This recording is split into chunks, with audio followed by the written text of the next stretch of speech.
Hi everyone, my name is Volda and this is my service dog Dexter. Today's video is going to be a little bit different. This is going to be a video all about how my trainer scammed me. Hi Hex! Love you baby! Mwah, mwah. Shut up! Alright, so for this video I will be looking down. This will be my script. Also, I promise that no puppies were harmed in the making of this video. He's in his crate playing with himself, so. With a bone. With a bone. He is playing with a bone. He is playing with the bone. By himself. To clarify. My puppy is not perverted. Get your mind out of the gutter, people. So I met a trainer in a service dog group chat back in 2018. We became pretty good internet friends, and they seemed very knowledgeable on dogs. They talked about that they had client dogs and worked with police dogs in search and rescue. At the time, I was having trouble teaching Dex scent work, so they said they could help us. We made a deal that I would travel down to Florida, and they would start Dexter on scent training in exchange for an e-collar. This was many... No! I'm filming! You can't come in.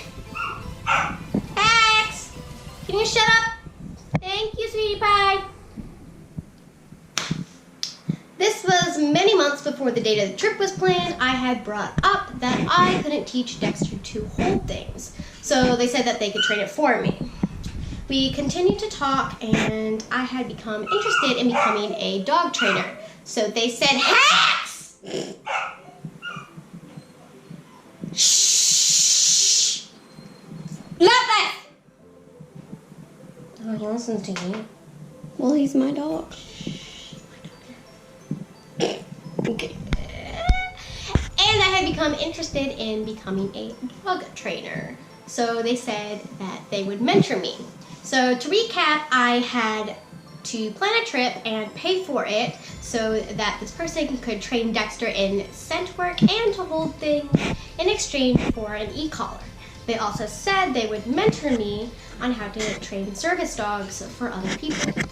So I got everything planned for the trip, booked an Airbnb, planned to drive 9 hours to get there, and bought an expensive e-collar to use as payment for the training. When it came time for the trip, I was very excited and even had written out a schedule and the list of goals to get completed on the trip. I drove the 9 hours down to Florida to meet this person, and then we drove to the neighboring city where the Airbnb was. The first day was fine. We just kind of hung out and went to the mall to walk the dogs around a bit. That was when the first red flag occurred. We were walking around the mall and went into this larger department store. This store had an escalator, so they wanted to see if I was lying about fixing Dexter's fear of escalators. So they asked us to go right next to the moving part. So we did, and Dexter was perfectly chill. After seeing Dexter do everything they asked perfectly, they had turned and decided to pull out a tug and start working on bite work with their dog. Sounds like not a big deal, right? I'll explain why it's important later. The next day we had planned to drive 2 hours to go pick up a puppy for another client of his. This puppy was very cute and friendly, but ended up having fleas and getting them all over my car. Luckily, Dex was treated for fleas, so he was perfectly fine. After getting the client's dog, the rest of the trip was more about the puppy than Dex. It wasn't until the 4th day that we actually started scent training, and this person sat down and they tried to do the first step in scent training, which is get the dog to sniff the scent sample. First thing, they did it wrong according to the program that I am using currently with Dex. The jar they selected was too deep for Dexter to be able to get the scent well, and they didn't take the proper steps to have him sniff it. They would click and treat when he licked the jar and got frustrated and gave up. Secondly, the training session was not even a minute before they gave up and said that Dex could never learn scent work because he didn't have the drive for it. Thirdly, I told them that Dex will only learn from me, and doesn't care about other people. So in order for him to do what the trainer wanted, I had to ask him to do it. Their response was just, oh, well, I'll send you some YouTube links for you to watch and do it. Like, no, I asked, am I paying you to train my dog, and you were just gonna give up because he doesn't listen to you and because you don't teach it right? No. I let this go because I was trying to stay positive and still have hope in them. So that brings us to the second thing that they were supposed to teach Dex, to carry things. They didn't even start till the very last day, and they sat down with him once and tried for like 2 minutes before saying that they were done. Like, I get dogs need short training sessions to keep interest, but you tried once, then you said you were done. So now let's recap again. They were supposed to teach scent work and holding things. They gave up on scent work and called him unable to learn it. Which, mind you, in a week, I was able to teach Dex to sniff the jar and get him to start pawing at it. They also tried to teach holding things when they should have started at the beginning of the week, like they planned, if they weren't going to have enough time. But instead, they waited till the last day. Dex still doesn't hold things even though they said they could teach it. So you might be saying, well, at least they tried. How does that make them a scammer and a fraud? Well, get this. They have been telling everyone that they are a professional trainer and they have their own dog training academy. They said they work for law enforcement and train police dogs and that they train search and rescue dogs. They said they had client dogs on their property too. There is no proof of any of this. The person doesn't have any qualifications as a dog trainer. They watched YouTube videos and took an online course and called themselves a professional.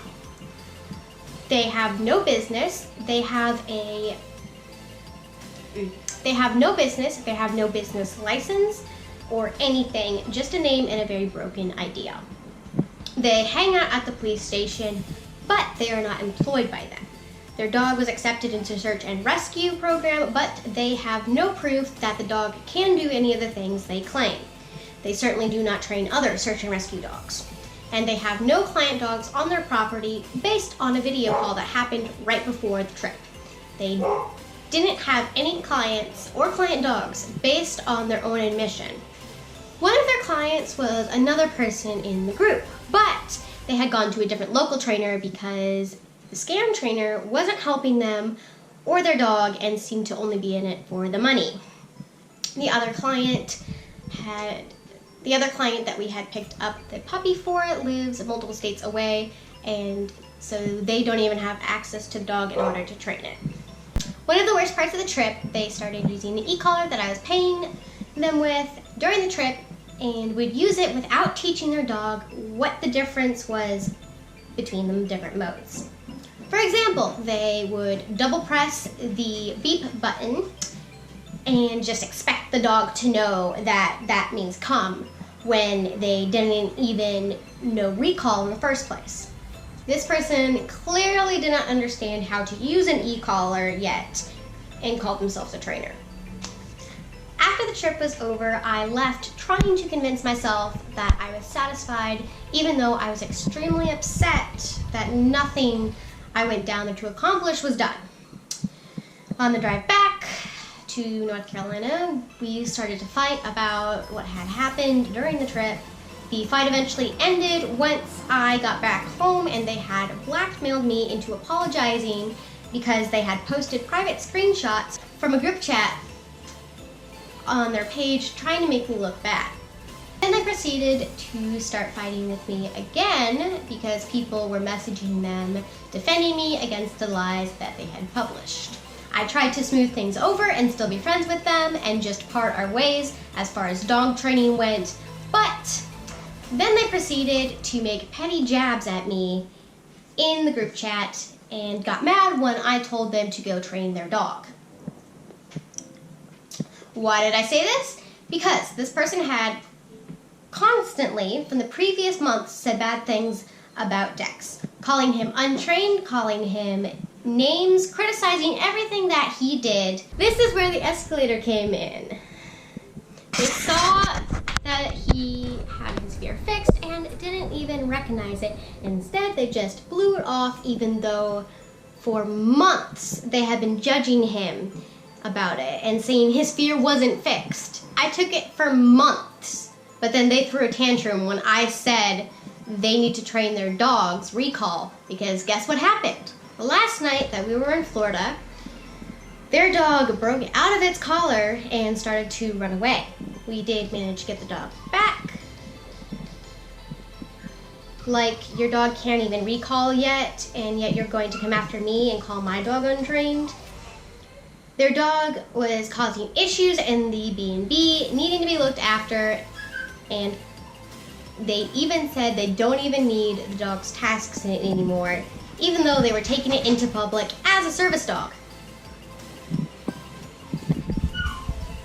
Words from the horse's mouth. Are you serious? They do 2 tasks, and they said they didn't even need it.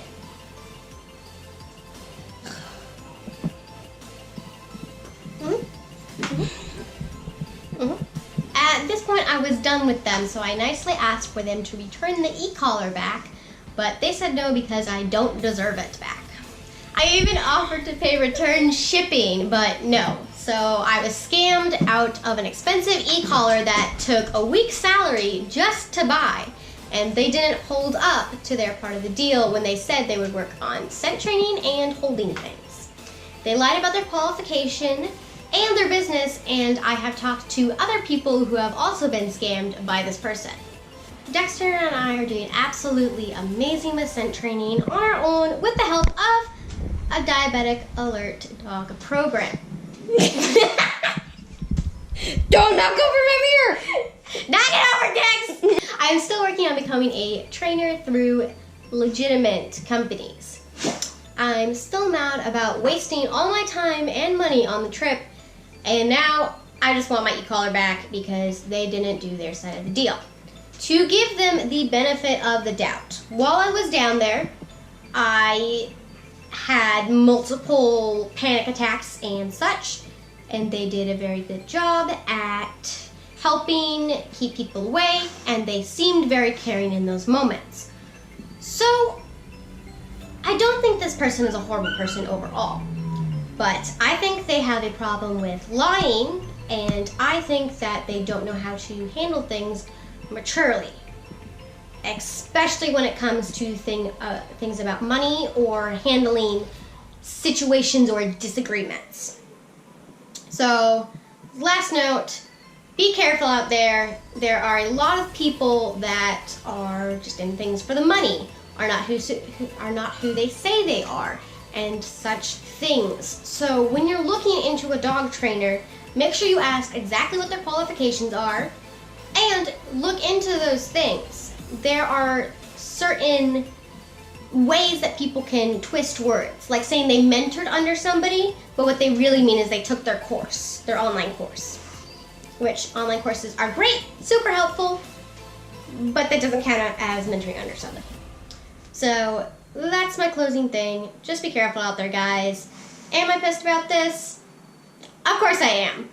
But are Dex and I doing fine? We are. So thank you guys so much for watching, and I hope to see you guys again. Hit that subscribe button, like this video, and if you'd like to see more like this, or maybe not like this rant style, but if you'd like to see more videos, hit that notification button, and I'll see you guys next time. Auf Wiedersehen.